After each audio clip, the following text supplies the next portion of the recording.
কেউ যদি আরাফার দিন যুলহিজ্জার 9 তারিখে সিয়াম পালন করে তাহলে তার বিগত 1 বছর আগে ও পরে 2 বছরের পাপ ক্ষমা করা হবে।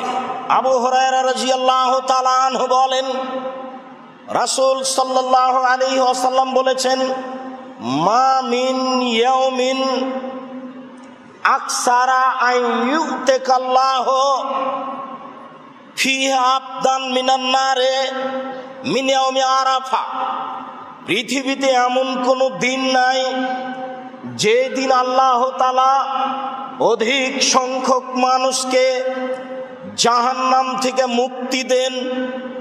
আরাফার দিনে যত মুক্তি দেন, আমরা আরাফার দিনে সিয়াম পালন করি আরাফার মাঠে উপস্থিত হাজী ব্যতীত।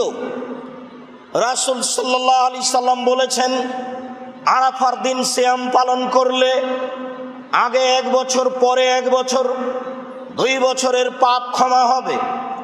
তিনি বলেন, আরাফার দিন যত মানুষ জাহান্নাম থেকে মুক্তি পায়, পৃথিবীতে বছরে আর কোনো দিন নেই যেই দিন মানুষ তত জাহান্নাম থেকে মুক্তি পায়।